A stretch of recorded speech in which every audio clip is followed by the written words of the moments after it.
મહાનગરપાલિકાના આયુક્ત અરુણ મહેશ બાબુ દ્વારા ઐતિહાસિક ન્યાય મંદિરની સ્થળ મુલાકાત કરાઈ ધરોહરના સંરક્ષણ અને જીર્ણોદ્ધાર માટે અધિકારીઓ સાથે કરી વિસ્તૃત ચર્ચા।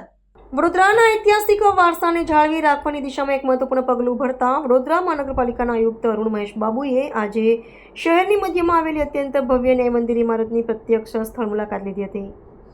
આ મુલાકાત દરમિયાન તેમણે ન્યાય મંદિરની વર્તમાન સ્થિતિનો બારીકાઈથી તાગ મેળવ્યો હતો અને પ્રાચીન ધરોહરના સંરક્ષણ તેમજ સજાવટ અંગે ઊંડી સમીક્ષા કરી હતી। આ નિરીક્ષણ વેળાએ મહાનગરપાલિકાના બાંધકામ, નગર નિયોજન અને પુરાતત્વ જાળવણી સાથે સંકળાયેલા વિવિધ વિભાગોના ઉચ્ચ અધિકારીઓ પણ વિશેષ રૂપે ઉપસ્થિત રહ્યા હતા। ઐતિહાસિક ઇમારતના મૂળ સ્વરૂપને નુકસાન પહોંચાડવા વિના તેનો વૈજ્ઞાનિક ઢબે જીર્ણોદ્ધાર કઈ રીતે કરી શકાય તે વિષય પર આયુક્ત દ્વારા તમામ અધિકારીઓ સાથે વિસ્તૃત ચર્ચા કરવામાં આવી હતી। વડોદરા શહેરના સાંસ્કૃતિક મહત્વને વધુ ઉજાગર કરવા માટે આ ભવનની જાળવણી અત્યંત આવશ્યક છે, જેના કારણે આ મંત્રણા વિશે નોંધપાત્ર બની છે।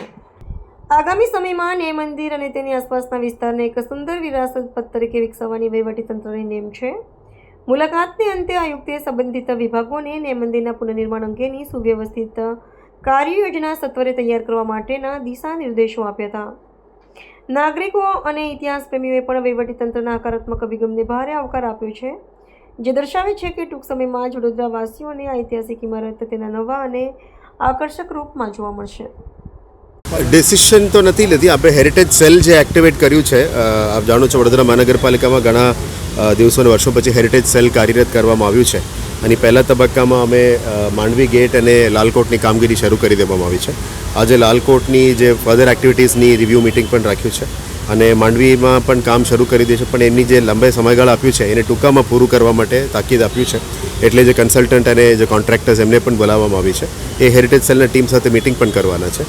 આજે આપણે જે હેરિટેજ સ્ક્વેર અને હેરિટેજ વોકની અમે જાહેરાત કરી છે। આપ જાણો છો કે રાજ્ય સરકાર તરફથી અને ભારત સરકાર તરફથી પણ આપણને સપોર્ટ ઘણું મળી રહ્યા છે। ટુરિઝમ ડિપાર્ટમેન્ટ સપોર્ટ કરી છે।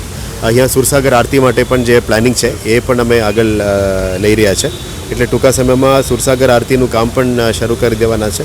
આ સાથે સાથે હેરિટેજ વોકમાં મલ્ટિપલ ઇમારતો છે, જેમાં સૌથી મોટું આપ જાણો છો કે વડોદરા શહેરમાં 2018 સુધી ધમધમતો જે ન્યાય મંદિર હતું એને પુનર્જીવિત કરીને ક્રિએટિવ રીડેવલપમેન્ટમાં કેવી રીતે લઈ શકાય એ બાબતનું તૈયારીઓ માટે આજે મુલાકાતમાં આવ્યા છે।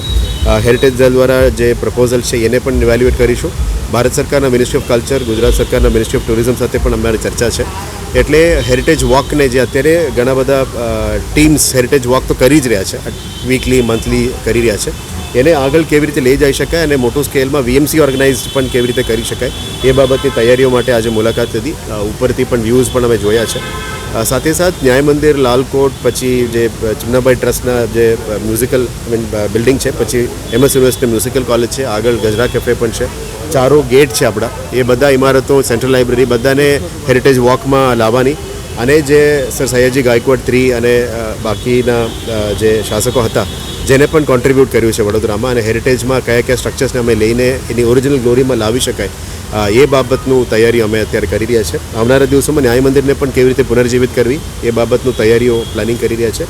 આશા રાખીએ કે આ heritage walk, heritage square, Sursagar આરતી બધા એકસાથે ક્લબ કરીને એક અને આ જગ્યાને એનું જે ભૂતકાળમાં જે ગ્લોરી હતી એ પાછા આપી શકાય એવા પ્રયત્નો અમે શરૂ કરી દેવા માટે આજે મુલાકાતમાં આવ્યા છે।